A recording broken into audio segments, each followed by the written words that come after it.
नमस्कार दोस्तों, स्वागत है आपका स्टॉक मार्केट केसेस के सीरीज के नए वीडियो में।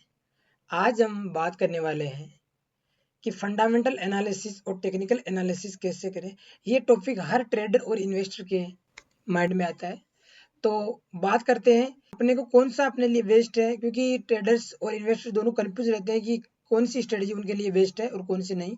तो बात करते हैं कि पहले बात करते हैं फंडामेंटल एनालिसिस क्या होती है और टेक्निकल एनालिसिस क्या होती है। तो फंडामेंटल एनालिसिस का पर्टिकुलर दोनों का वीडियो मैंने पीछे डाल दिया है, तो आप पिन कमेंट में किया हुआ है, तो आप देख सकते हैं एक बार वीडियो को। और अगर आपको दोनों को मिक्स चाहिए, कमांड वीडियो चाहिए, वीडियो आपके लिए होने वाला है, तो एंड तक बने रहें। पहला फंडामेंटल एनालिसिस क्या होता है। फंडामेंटल एनालिसिस में आप कंपनी के बिजनेस मॉडल एंड कंपनी के हेल्थ, फाइनेंशियल हेल्थ और फ्यूचर प्रोस्पेक्ट्स को स्टडी करते हैं। यहाँ आप balance sheet, profit loss, cash flow ratio और मैनेजमेंट क्वालिटी को देखते हैं। अगला आता है टेक्निकल एनालिसिस क्या है।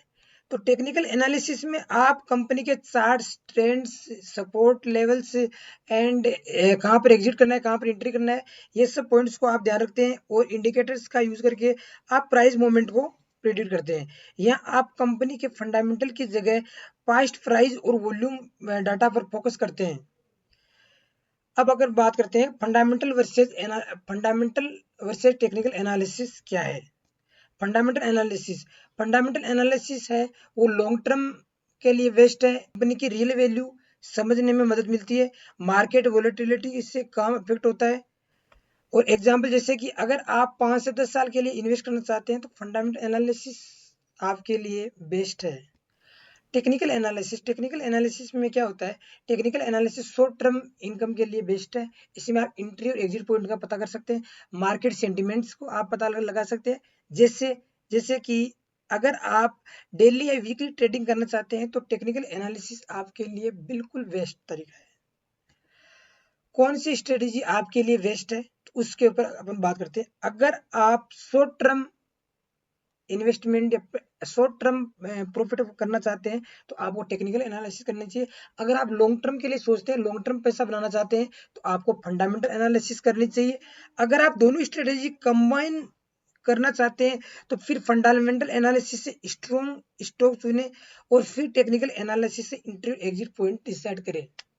ये बात मैंने बहुत अच्छी बोली है कि अगर आपको दोनों को मिक्स में अगर आपको यूज करना है तो पहले टेक्निकल फंडामेंटल एनालिसिस कीजिए, उससे एक अच्छा स्टॉक चुनिए और उसके बाद उसके ऊपर टेक्निकल एनालिसिस कीजिए, जिससे कि एंट्री और एग्जिट पॉइंट आपको मिले और उस पर आप शॉर्ट टर्म ट्रेडिंग करके पैसा बना सकते हैं। अब आते हैं रियल लाइफ एग्जाम्पल में। मान लीजिए आप रिलायंस इंडस्ट्री में इन्वेस्ट करना चाहते हैं। तो फंडामेंटल एनालिसिस क्या है। कंपनी की फाइनेंशियल, बिजनेस मॉडल और ग्रोथ प्रोस्पेक्ट पर ध्यान दें। फिर टेक्निकल एनालिसिस आती है, उसमें आपको चार्ट्स, ट्रेंड्स, सपोर्ट, रेजिस्टेंस और इंडिकेटर्स को देखना है। बेस्ट अप्रोच क्या है। फंडामेंटल एनालिसिस से डिसाइड करें कि इन्वेस्ट करना चाहिए या नहीं और टेक्निकल एनालिसिस से एंट्री पॉइंट डिसाइड कर सकते हैं। ये बात बहुत अच्छी है कि आपको बेस्ट अप्रोच कौन सी करनी है किसी भी कंपनी में, कि पहले फंडामेंटल एनालिसिस से आपको स्टॉक को चुनना है कि इसमें इन्वेस्ट करें या नहीं करें। और फंडामेंटल एनालिसिस से आपको अगर कंफर्म हो जाए तो उसके बाद आप टेक्निकल एनालिसिस में यूज कीजिए कि इसमें बेस्ट एंट्री पॉइंट है या नहीं है। उससे आप अच्छा प्रॉफिट और पैसा बना सकते हैं। कॉमन मिस्टेक्स है जो आपको अवॉइड करनी है। सिर्फ एक एनालिसिस पर आपको डिपेंड नहीं रहना है। दूसरी चीज, आपको जरूरत पड़ने पर दोनों इंडिकेटर्स को मिक्स में यूज करना भी आना चाहिए। जैसे कि कोविड जैसी अगर परेशानी आ जाती है देश में तो आपको दोनों की कौन सा फंडामेंटल गिर रहा है उसके बाद उस पर टेक्निकल यूज करना है, तो दोनों आपको आनी चाहिए। तीसरी, फंडामेंटल एनालिसिस को शॉर्ट टर्म ट्रेडिंग के लिए यूज करना है और टेक्निकल एनालिसिस को आपको लॉन्ग टर्म इन्वेस्टमेंट के लिए यूज करना है। ये चीज आपको अवॉइड करनी है, क्योंकि फंडामेंटल आपको लॉन्ग टर्म सिखाता है और टेक्निकल आपको शॉर्ट टर्म सिखाता है। इनको आपको मिक्स अलग अलग नहीं करना है। ठीक है, ये चीजें आपको समझनी है। तो दोस्तों, आज हमने सीखा फंडामेंटल और टेक्निकल एनालिसिस में डिफरेंट और कौन सी स्ट्रेटेजी बेस्ट है।